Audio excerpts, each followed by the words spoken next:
नमस्कार, मेरा नाम है आकांक्षा राय। टॉकिंग पॉलिटी की इस वीडियो में आपका स्वागत है। फ्रेंड्स, हम रूसो की पॉलिटिकल फिलॉसफी कवर कर रहे हैं। 4 पार्ट्स रूसो वीडियो सीरीज के ऑलरेडी चैनल पे अपलोडेड हैं। अगर आपने नहीं देखा तो लिंक डिस्क्रिप्शन बॉक्स में अवेलेबल है और आप चैनल के प्लेलिस्ट से भी जाकर के देख सकते हैं। ये रूसो वीडियो सीरीज का 5th और सबसे इंपॉर्टेंट पार्ट है, जिसमें हम रूसो के सोशल कॉन्ट्रैक्ट की थ्योरी को डिस्कस करेंगे। वीडियो स्टार्ट करने से पहले मैं आपको बता देना चाहती हूँ कि नेट के फॉर्म्स आ चुके हैं और डिफरेंट यूनिवर्सिटीज के अलग अलग यूनिवर्सिटीज़ के एमए एंट्रेंस एग्जाम के फॉर्म्स भी आ रहे हैं।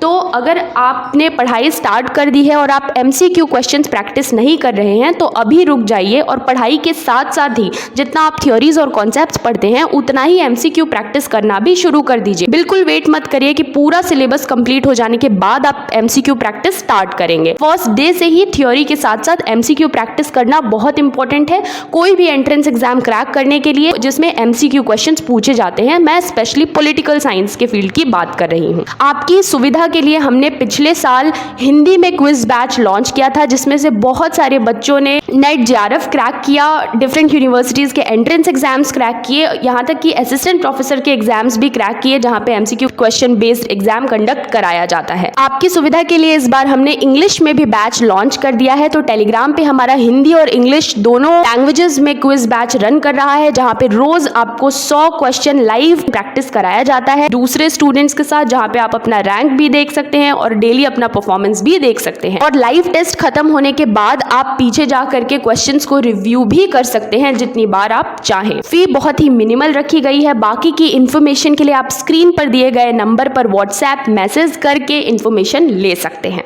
तो आइए वीडियो को स्टार्ट करते हैं। इस वीडियो में हम रूसो के सोशल कॉन्ट्रैक्ट की थ्योरी को समझने की कोशिश करेंगे। रूसो की बुक सोशल कॉन्ट्रैक्ट का शुरुआती स्टेटमेंट ही है कि man is born free but everywhere he is in chains, यानी कि इंसान पैदा तो आजाद हुआ है लेकिन चारों तरफ वो चेन से बंधा हुआ है। देखो, अगर आपने पिछला वीडियो देखा है तो आपको पता है कि स्टेट ऑफ नेचर में पहले तो सब कुछ अच्छा होता है, लेकिन बाद में लोगों की हैप्पीनेस चली जाती है, फ्रीडम चली जाती है। क्यों चली जाती है, इसको समझने के लिए पिछला वीडियो 4th पार्ट देखें। तो अब क्या हो गया, स्टेट ऑफ नेचर में सब कुछ खराब हो गया। अब लोगों की लाइफ से फ्रीडम यानी कि आज़ादी और खुशी चली गई। तो अब ये फ्रीडम और हैप्पीनेस तो बेसिक नीड है, लाइफ का सबसे इंपॉर्टेंट गोल है रूसो के हिसाब से। तो अब सिस्टम में कुछ चेंज करने की ज़रूरत है लोगों को वो चीज़ें वापस पाने के लिए। तो रूसो कहते हैं 2 ही ऑप्शन है, या तो स्टेट ऑफ नेचर में वापस चले जाओ या प्रेजेंट सिस्टम में कुछ चेंज कर दो।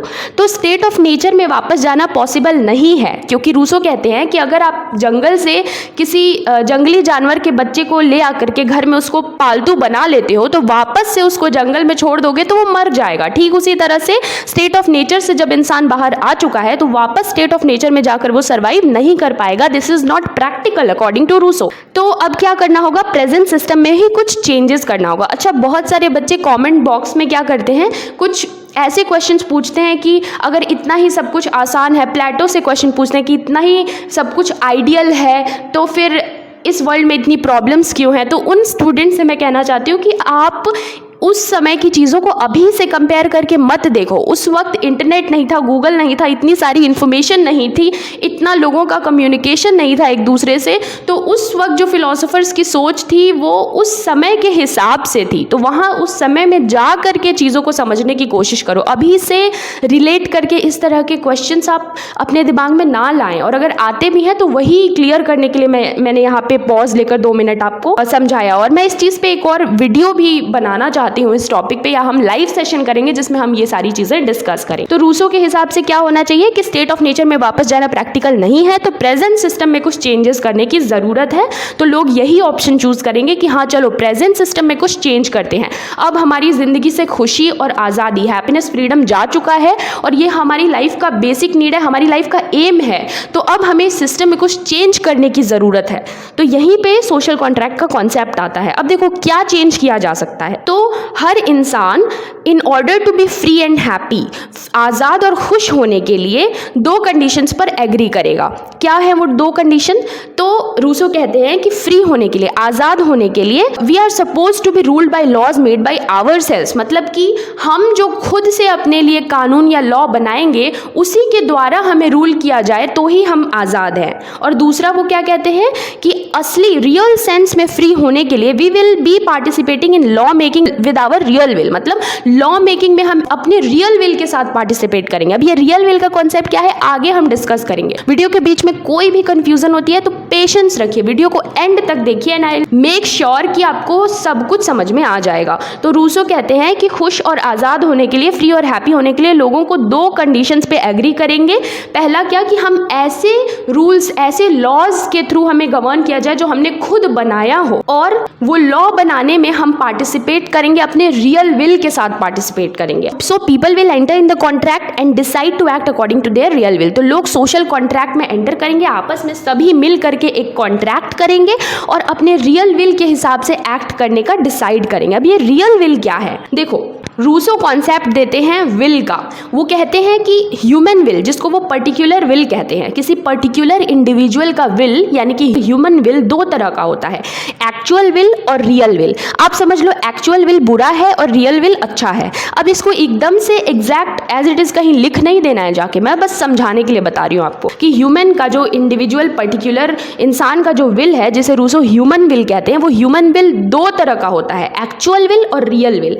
एक्चुअल विल जो बुरा विल है और रियल विल जो अच्छा विल है। अच्छा, जब भी आपके दिमाग में कुछ करने को आता है, जैसे कि आपका मन किया कि आपको पता है आज पढ़ाई करनी है, लेकिन आपके मन में आया अरे चलो वो मूवी देख लेते हैं, तो वो मूवी देखने का जो थॉट है ना, वो आपका एक्चुअल विल है, बुरा विल है। लेकिन फिर आपके अंदर से कोई आवाज़ आती है कि नहीं नहीं, हमें, मेरा एग्जाम है, मुझे पढ़ना है, तो वो आपका रियल विल है जो रीजन से गाइडेड है। तो आप फिर क्या करते हो, अपने रियल विल को दबा देते हो और एक्चुअल विल को फॉलो करने लग जाते हो। तो मैंने आज के कॉन्सेप्ट में आपको एक्सप्लेन करने का कोशिश किया। रूसो भी शायद यही बताना चाहते थे कि ह्यूमन, पर्टिकुलर ह्यूमन का जो विल है वो 2 तरह का होता है, actual will, real will. Actual will जो हमारा बुरा विल है, जो हमारे अंदर से जो आता है कि चलो ये काम कर लेते हैं, जो गलत है, लेकिन फिर हमारे अंदर से एक रीजन से गाइडेड आवाज आती है जो हमारा रियल विल होता है। आओ इसके बीच का डिफरेंस थोड़ा और अच्छे से समझते हैं। Actual will is motivated by immediate self interest, मतलब कि तुरंत आपके अंदर से कोई इच्छा जागी कि ये काम कर देना है, लेकिन वो आपके लिए अच्छा नहीं है, वो इमीडिएटली आपको खुशी देगा लेकिन लॉन्ग टर्म में आपके लिए अच्छा नहीं है, तो वो ही आपका एक्चुअल विल है। लेकिन रियल विल क्या है? Real will is motivated by ultimate collective interest, मतलब कि ये एक ऐसा विल है जो कलेक्टिव इंटरेस्ट की तरफ लेकर के जाता है। मतलब अगर आप उसको फॉलो करोगे तो ना ही सिर्फ आपका अच्छा होगा, बाकी सबका अच्छा होगा, और वो सबके अंदर कॉमन होता है। जैसे सबको पता है कि एग्जाम टाइम है तो मूवी नहीं देखना है, पढ़ना है, तो अगर आप पढ़ोगे तो आपका अच्छा होगा, और सेम चीज कोई और फॉलो करेगा उसका भी अच्छा होगा। तो real will is motivated by ultimate collective interest. अब देखो, एक्चुअल विल जो है वो इंसान के लोअर सेल्फ को रिप्रेजेंट करता है और रियल विल इंसान के हायर सेल्फ को रिप्रेजेंट करता है। एक्चुअल विल जो है it motivates one to act according to desires, मतलब इमीडिएट अपनी इच्छाओं के हिसाब से काम करने के लिए आपको मोटिवेट करता है, आपको अच्छा बुरा नहीं दिखाता। बस ये इच्छा उठी, मन किया उसको थप्पड़ मारो, जाके मार दो, ये आपका एक्चुअल विल है, सोचना समझना नहीं है। लेकिन बैठ के जब आप सोचते हो, समझते हो, तो आपको एहसास होता है कि नहीं, उससे थप्पड़ नहीं मारना चाहिए क्योंकि उससे कुछ नहीं होगा, जाके बातचीत करके मैटर सॉल्व करना चाहिए। तो वो आपका रियल विल है। Real will motivates one to act according to reason, विवेक से काम करने के लिए आपको मोटिवेट करता है आपका रियल विल, आपका अच्छा विल है। अब एक्चुअल विल क्या है? वो अनस्टेबल है, इनकंसिस्टेंट है, मतलब कि वो स्टेबल नहीं है, कभी आपका कुछ और मन करेगा, कभी कुछ और मन करेगा। लेकिन रियल विल हमेशा स्टेबल है, कांस्टेंट है, और वो कभी चेंज नहीं होता। आपको हमेशा पता है कि एग्जाम टाइम में पढ़ना जरूरी है, तो ये कांस्टेंट है, ये स्टेबल है, ये कभी चेंज नहीं होगा। किसी को मारना अच्छी बात नहीं है, ये आपका रियल विल है, ये कांस्टेंट है, कंसिस्टेंट है, तो ये आपका रियल विल है। Actual will differ from individual to individual, हर इंडिविजुअल का एक्चुअल विल अलग होता है। जैसे आपका इमीडिएट डिजायर कुछ और हो सकता है, किसी और का इमीडिएट डिजायर कुछ और हो सकता है। तो एक्चुअल विल यानी जो बुरा विल है वो इंडिविजुअल टू इंडिविजुअल डिफर करता रहता है, लेकिन जो रियल विल है it is common to all members of the community, पूरे समाज के, पूरे कम्युनिटी के सभी मेंबर्स का रियल विल कॉमन होगा। मतलब अगर एग्जाम टाइम में पढ़ना जरूरी है, ये आपको पता है, तो ये सभी को पता है, तो ये जो अच्छा वाला विल है ना, ये सब में कॉमन है, लेकिन जो ये एक्चुअल विल है वो सभी में चेंज होता रहता है। अब यहाँ पे मैं आपको एक और चीज़, आप समझ गए होंगे कि एक्चुअल विल और रियल विल में क्या डिफरेंस है। अब मैं आपको बता देना चाहती हूँ कि ये जो सभी के रियल विल का जो समेशन होता है ना, वो ही होता है जनरल विल। जैसे आप एक इंडिविजुअल हो, आप ह्यूमन हो, आपके अंदर विल यानी कि इच्छा, डिजायर होगी। एक अच्छी इच्छा होती है, एक बुरी इच्छा होती है। तो जो अच्छी इच्छा है वो है रियल विल, जो बुरी इच्छा है वो है एक्चुअल विल। एक्चुअल विल हर किसी का डिफर करता रहता है, लेकिन रियल विल हर किसी के अंदर कॉमन होता है। तो हर एक कम्युनिटी के हर एक इंसान के रियल विल को जब मिला दिया जाए और उससे कोई डिसीजन लिया जाए तो वो होता है जनरल विल। पूरे समाज के रियल विल के समेशन को हम जनरल विल कहते हैं। अब देखो, रूसो कहते हैं कि man can be free if he overcomes his actual will and follow the direction of his real will.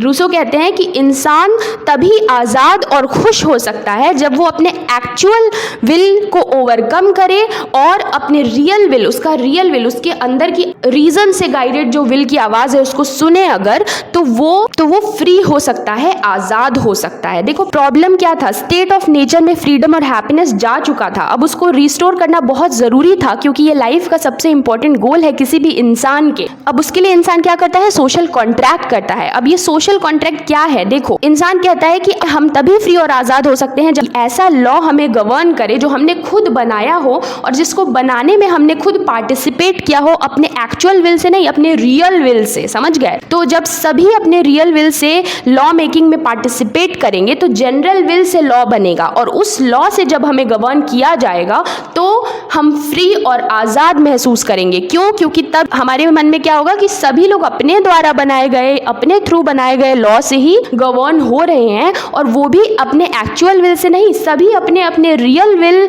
के थ्रू लॉ बना रहे हैं। यानी पूरे समाज के जनरल विल से लॉ बन रहा है और उस लॉ से हमें गवर्न किया जा रहा है, तो हम फ्री और आजाद हैं, ठीक वैसे ही जैसे हम स्टेट ऑफ नेचर में होते थे। रूसो क्या कह रहे हैं कि मैन जो है फ्री और आजाद होने के लिए क्या करना है, अपने रियल विल को फॉलो करना है और अपने एक्चुअल विल को ओवरकम करना है। लेकिन इंडिविजुअल इतना परफेक्ट तो नहीं है, मैन या इंडिविजुअल इम्परफेक्ट है। तो ऐसा हो सकता है कि वो ये डिस्टिंग्विश करने में, एक्चुअल विल और रियल विल में अंतर करने में सक्षम ना हो। तो इस प्रॉब्लम को सॉल्व करने के लिए वो जनरल विल को लेकर आते हैं। मतलब रूसो ये कहना चाहते हैं कि देखो, फ्री और आजाद होने के लिए अपने एक्चुअल विल की मत सुनो, अपने रियल विल की सुनो। लेकिन ये पॉसिबल नहीं है, इंसान जो है वो बहुत ही इम्परफेक्ट है। तो हो सकता है कि एक समय पे वो समझ ही ना पाए कि उसका रियल विल क्या है, उसका एक्चुअल विल क्या है। तो इसीलिए जनरल विल का कॉन्सेप्ट आता है कि सभी लोग मिलकर, पूरे समाज के लोग अपने रियल विल से लॉज बनाएंगे और उसको सभी लोग फॉलो करें। तो अब यहाँ पे जनरल विल का कॉन्सेप्ट आता है, जो मैंने आपको एक्सप्लेन कर दिया है पहले ही,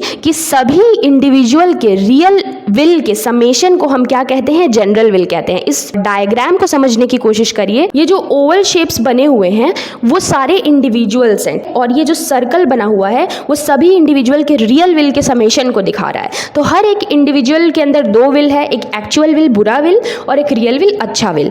अब उस सभी पूरे कम्युनिटी के रियल विल को ये सर्कल दिखा रहा है जो बीच में है, वो हो गया जनरल विल, पूरे कम्युनिटी का जनरल विल। मतलब आपके अंदर अच्छे विल भी हैं, बुरे विल भी हैं, लेकिन आपके रियल विल को कंसीडर किया जाएगा। और समाज में जब सभी इंसान के रियल विल को मिला करके उसके कंसेंट से जब कोई लॉ बनेगा और उस लॉ से जब आप गाइडेड होंगे, गवर्न होंगे, तो आप सच में फ्री और आजाद हो जाएंगे। जैसे कहा जाता है ना कि शराब मत पियो, शराब पीना बुरा है, लेकिन हमारा एक्चुअल विल जब हावी होता है तो हम शराब पी लेते हैं। लेकिन जब सभी के रियल विल से लॉ बन जाएगा कि शराब पीना गलत है, आपके खुद के लिए भी और समाज के लिए भी, और वो लॉ अप्लाई किया जाएगा सभी के ऊपर, तो अगर आप पीने भी जाओगे तो आपको पनिश किया जाएगा और आप कुछ बोल भी नहीं पाओगे, क्योंकि आपको पता है कि आप उस लॉ मेकिंग में आपने पार्टिसिपेट किया था और सभी के सामने आपने ये एक्सेप्ट किया था कि शराब पीना गलत है। तो आपने अपने रियल विल से उस टाइम पे कंसेंट दिया था। तो पूरे सोसाइटी के रियल विल से, यानी कि जनरल विल से जो लॉ बना था उसको आपको फॉलो ही करना पड़ेगा,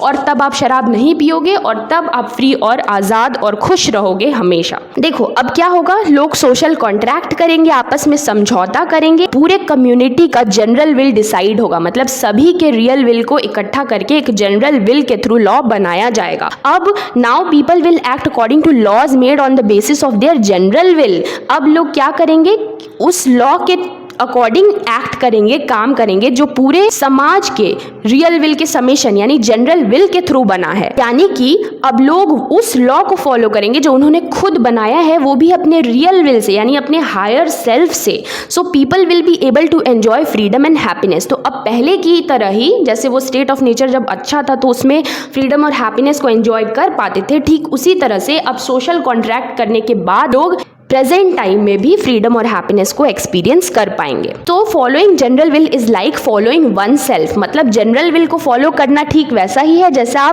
आप अपने आप को फॉलो कर रहे हैं, अपने हायर सेल्फ को फॉलो कर रहे हैं। So people are as free and happy as they were in state of nature. तो ये रूसो वीडियो सीरीज का 5th पार्ट था जिसमें हमने सोशल कॉन्ट्रैक्ट की थ्योरी को डिस्कस किया। अब मैं इसको समराइज कर देती हूँ। तो देखो हमने क्या देखा, हमने देखा कि स्टेट ऑफ नेचर खराब हो चुका था, लोगों की फ्रीडम और हैप्पीनेस जा चुकी थी। अब फ्रीडम और हैप्पीनेस तो लाइफ का सबसे इंपॉर्टेंट एम है रूसो के हिसाब से, तो उसको रिस्टोर करना बहुत ज़रूरी है। लोगों के पास 2 ऑप्शन है, या तो स्टेट ऑफ नेचर में वापस चले जाओ जो कि बिल्कुल भी प्रैक्टिकल नहीं है, और दूसरा ऑप्शन है कि प्रेजेंट सिस्टम में ही चेंज लेकर आओ। तो रूसो बोलते हैं कि लोग यही डिसाइड करेंगे कि प्रेजेंट सिस्टम में चेंज लेकर आना होगा। प्रेजेंट सिस्टम में फ्री और हैप्पी होने का क्या ऑप्शन है, तो रूसो कहते हैं कि प्रेजेंट सिस्टम में लोग तभी फ्री और हैप्पी हो सकते हैं जब उनको उसी लॉ के द्वारा गवर्न किया जाए, उसी लॉ के थ्रू गवर्न किया जाए जो उन्होंने खुद बनाया हो, और उस लॉ मेकिंग में उन्होंने पार्टिसिपेट किया हो अपने रियल विल के थ्रू। तो अब क्या होगा कि देखो, अब रूसो ने बताया कि हर विल का कॉन्सेप्ट डिस्कस किया कि ह्यूमन विल जो है वो 2 तरह का होता है, एक्चुअल विल और रियल विल। एक्चुअल विल बुरा विल है, रियल विल अच्छा विल है। अब पूरे समाज के हर इंडिविजुअल के रियल विल के कॉम्बिनेशन को, के समेशन को वो कहते हैं जनरल विल। तो अब रूसो कहते हैं कि अब लोग सोशल कॉन्ट्रैक्ट करेंगे, आपस में समझौता करेंगे, सभी लोग एक साथ बैठेंगे और अपने रियल विल, अपने हायर सेल्फ के थ्रू लॉ बनाएंगे। यानी पूरे सोसाइटी के रियल विल को जब मिलाया जाएगा तो जनरल विल के थ्रू लॉ बनेगा, यानी कि सभी के हायर सेल्फ, सभी के रियल विल के कंसेंट से लॉ बनेगा, और वो लॉ सभी के लिए अच्छा होगा, उसको सभी फॉलो करेंगे। जब ऐसा होगा तब क्या होगा, तब लोग अपने ही आप को फॉलो करेंगे, अपने हायर सेल्फ को फॉलो करेंगे। तो यहाँ पर फिर से फ्रीडम और हैप्पीनेस स्टैब्लिश हो जाएगा। मतलब सोशल कॉन्ट्रैक्ट करने के बाद लोग क्या कर रहे हैं, अपने हायर सेल्फ के कॉन्सेंट से बनाए गए लॉ के थ्रू गवर्न हो रहे हैं, और यहाँ पे लोगों का फ्रीडम और हैप्पीनेस रीस्टैब्लिश हो जाएगा। तो ये है रूसो के सोशल कॉन्ट्रैक्ट की थ्योरी का पूरा कॉन्सेप्ट। आई होप कि आपको पूरा समझ में आ गया होगा। नेक्स्ट वीडियो में हम रूसो के पॉपुलर सोवरेनिटी के कॉन्सेप्ट को डिस्कस करेंगे, फिर हम रूसो का असेसमेंट करेंगे, और फिर हम 1-2 और वीडियो लेकर आएंगे जिसमें हम रूसो के सारे MCQs को भी कवर करेंगे। फिर से मैं आपको याद दिला देना चाहती हूँ कि टेलीग्राम में हमारा क्विज बैच रन कर रहा है, हिंदी और इंग्लिश दोनों लैंग्वेजेस में। अगर आप एनरोल होना चाहते हैं तो स्क्रीन पर दिए गए नंबर पर व्हाट्सएप मैसेज करके आप बाकी की इन्फॉर्मेशन ले सकते हैं। मिलते हैं नेक्स्ट वीडियो में।